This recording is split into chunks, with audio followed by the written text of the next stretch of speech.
it is Remembrance Day tomorrow. So what do you do? What do you do for Remembrance Day?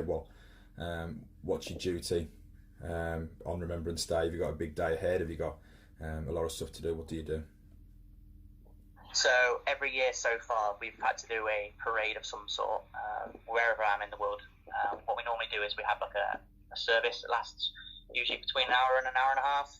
So every year. So I've had to do a couple of parades myself. Did a parade at the Arboretum, which is Lichfield. It's not too far. Mm-hmm.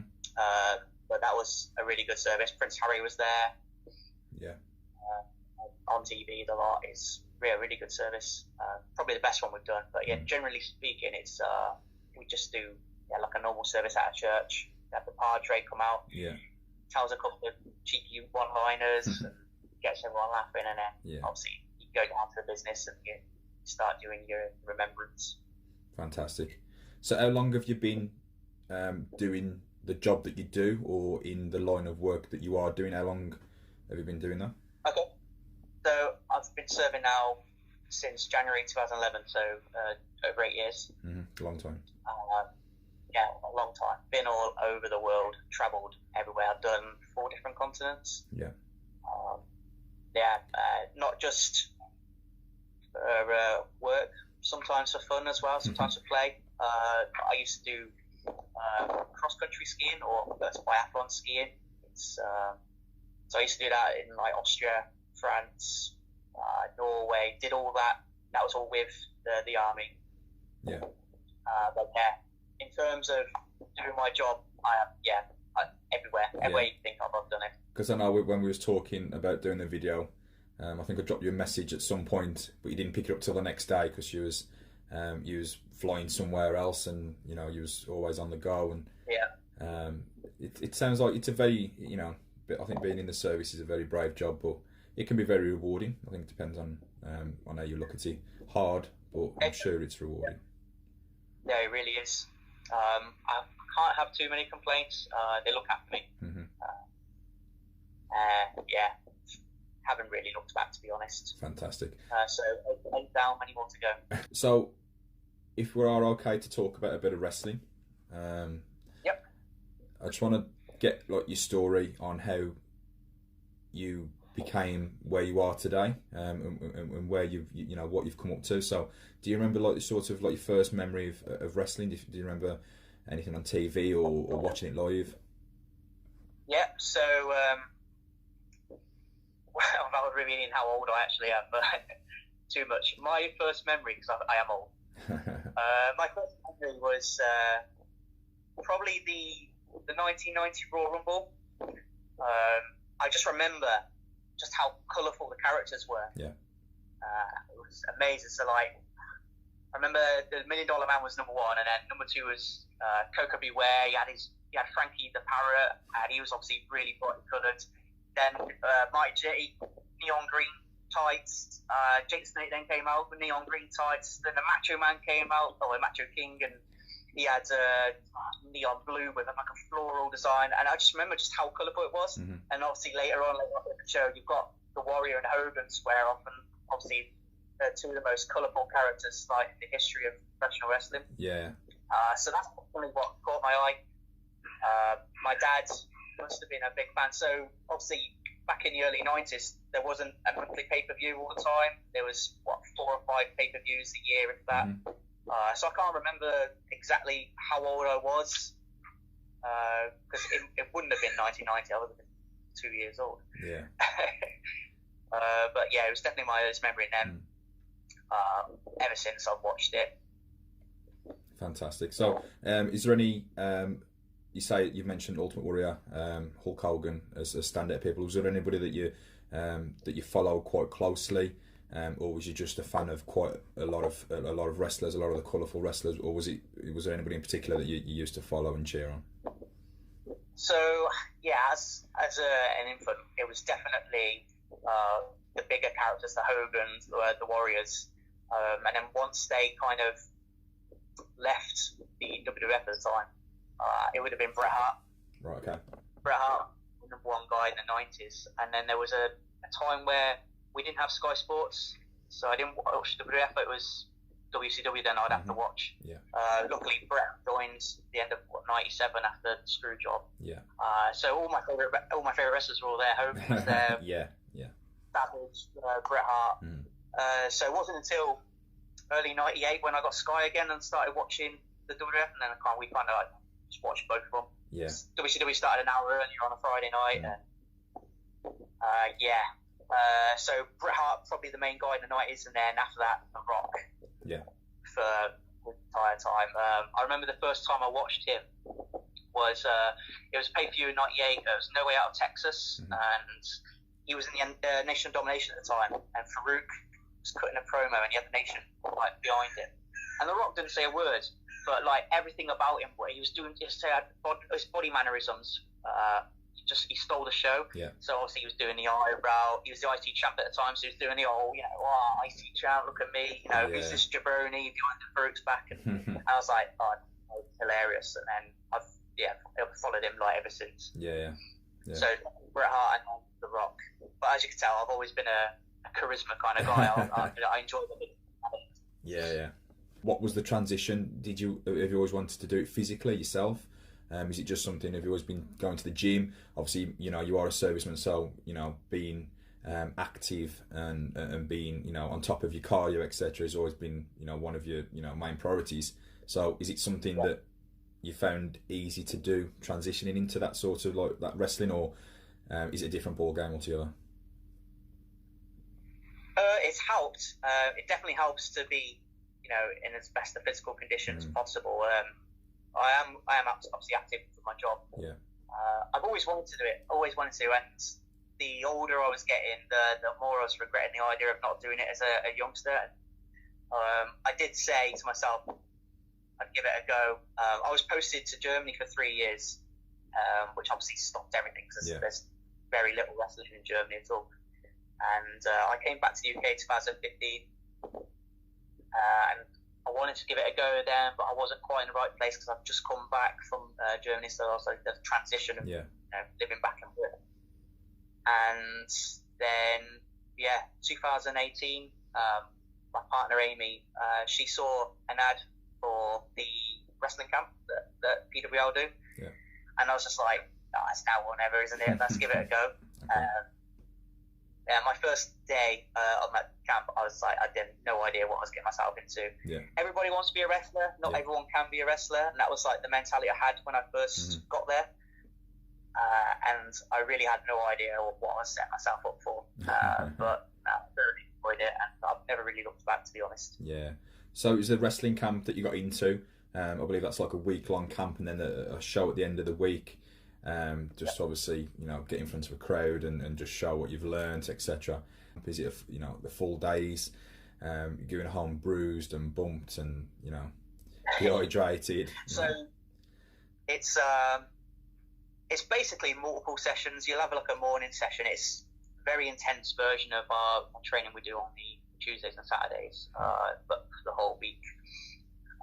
Obviously, I was being completely fresh to it. It was brand new. So at first for me, and then learning some bumps and rolls, getting the basics right. I'd encourage anyone to get on the next one. Yeah, fantastic.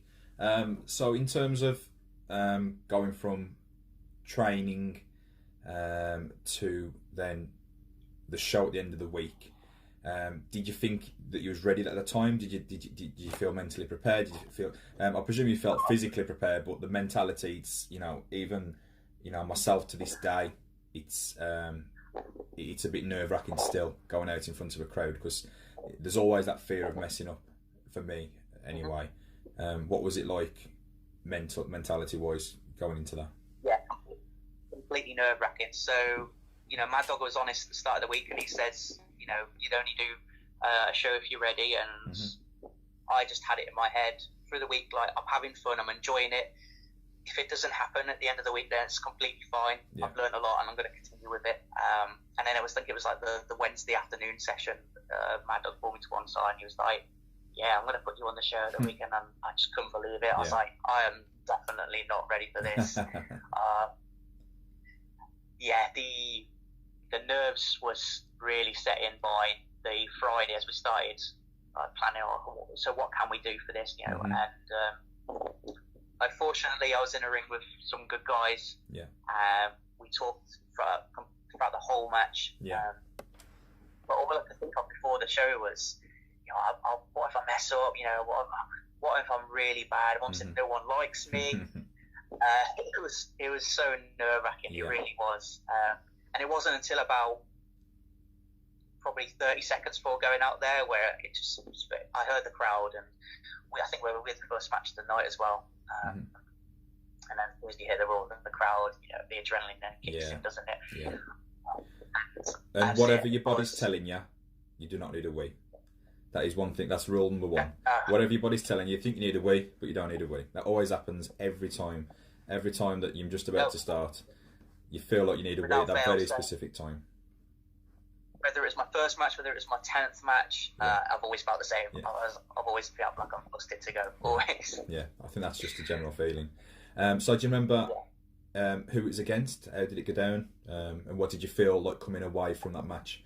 You know, win, lose or draw, what was that feeling of finally achieving that first match? Oh, it was an incredible feeling. So my first match was a tag match, let's say. It was me and Josh Harrison. We were against Sarge Fury and Nick Bowers, three guys to be honest. Josh was with me through the most of the week, so we talked through a lot of how we're going to do stuff, talk about double team moves and stuff. Yeah. Nick obviously was there all week as well. Nick was doing the camp, and he's so smooth. I could work with him all day. He's just brilliant. He's very easy to work with. Sarge didn't actually meet until the night of the event. Okay. It was funny. I've got a little story for that actually. So obviously everyone knows about Sarge, and by the way, I watched the Riding Shotgun with Sergeant Fury. Yeah. What a name would have been, Private Suplex. Exactly.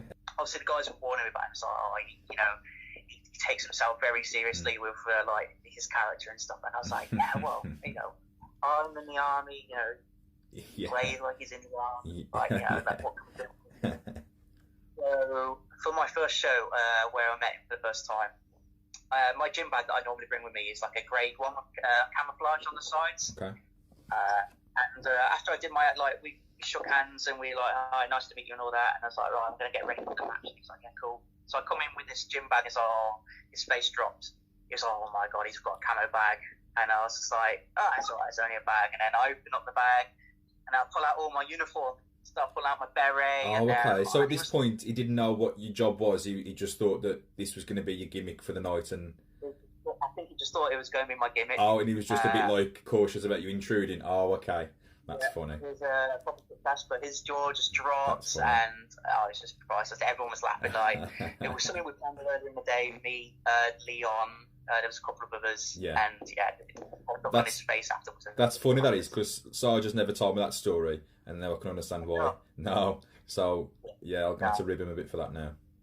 Definitely. Yeah, obviously he takes himself very seriously with what he does.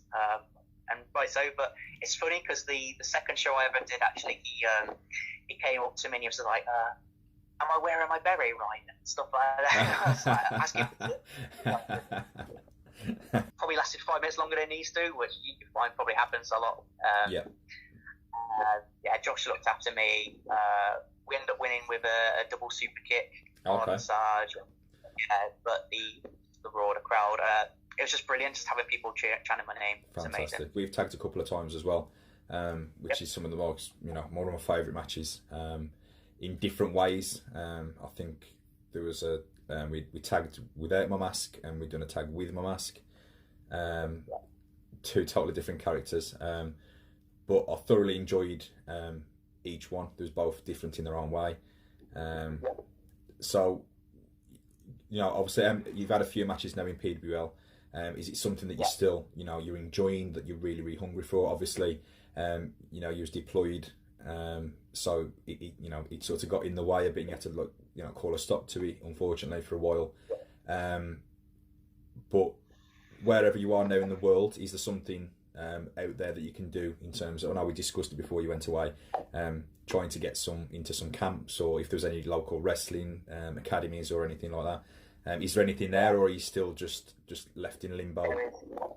There There's nothing here. No. There's nothing here. Yeah. I might even be the junior heavyweight of this country. Oh right, okay. No, there's literally nothing here, unfortunately. Yeah. All we got a gym, so I'm obviously still working hard. Yeah. Hopefully, when I return, I'll be in the best condition of my life. Hopefully, that's the plan. Have you got any sort of date for your return at all? Can you say that, or is it just? I can't disclose too much, but not long. It's not years. I'll be back. It's not years. No, it's definitely not years. No. That's good. New year. A lot of gimmicks have some sort of interpretation of their own name, in with the wrestling name, if not the first name completely. But yours is completely different. So, where did that come from? Was it something that you already thought of when you was, a while ago, or what's that idea? Yes, so I kind of had an idea. So obviously I want to try and keep the person different to the act, for obvious reasons. Yeah. I can't really mix the two together as often as I'd like, and I really do want to. Yeah. So I hid my name originally, and I just thought of a name that kind of just rolls off the tongue, and Johnny is a good name. Johnny goes with anything pretty much. And I was like, all right, cool. So I've got the first name now. What can I do for the second name? And I was thinking, and I probably was thinking about this probably the second or third night of the camp, and I was like, oh, I'm going to be a bit of an underdog here, so maybe like a no chance or a long shot. And I was like, oh, that works. Yeah. Johnny Longshot. I thought I had a good, nice ring to it, and it works on other levels as well, because think army, think snipers, Longshot as well. Yeah. But yeah, the idea was generally that he's an underdog. Would you bet on him? Probably bet against him. He's definitely a little. So I've gone with that, and I thought about it for a while, but because anyone could just come in and go, all right, I want this character, I want this persona, and this is going to work. And I've thought of many levels of how to obviously keep this character going. Yeah. So it won't always just be the plucky underdog, yeah, or whatever. But I've got layers to it. Of course. So yeah, hopefully you'll all see Johnny Longshot for a long time. Fantastic. So if I had the DeLorean right now, in your lifetime, where would you go? And what would you do? Would you do anything differently? It can be inside the ring, outside the ring, anything. Anything that could change the future. Is there anything that you'd do in terms of that? So, in a wrestling sense, I probably would have gone back to 2015, I think. And I just said to myself, when I initially wanted to do it, just go for it, run towards it, dive in head first, just do it. Instead of the and ahhing, and then, I was then deployed away for 8 months as well. Yeah. And 2018 then was the best opportunity for me afterwards. So it was a long time from 2015 to 2018 to do it. Yeah. Yeah, I would have said to myself, 2015, just go for it. You've always wanted to do it. And if, I knew then what I knew now, yeah, who knows what a few years down the line. Yeah, of course. So in terms of when you're at the camp, or when you're away, what do you do? You say you've got a gym there, so you keep active, and that's probably one of the very few recreational activities you can probably do without injuring yourself, maybe, to stay on duty. But what else do you do? What sort of music would you listen to? What sort of movies would you watch? Do you have access to any sort of the movies and Amazon or Sky movies or anything like that? Yeah, so I still get to use my Netflix service. So I do watch. I watch loads of TV, movies, music. I'm pretty good with music. Anything, I can listen to anything. So metal one day, and I generally, when I'm working out, I'll listen to metal. It gets you pumping. Okay. But I like indie music, particularly the noughties sort of era. Because that's me growing up then as a 15, 16-year-old. I was all for music, so that. But pop R&B. I'm quite good.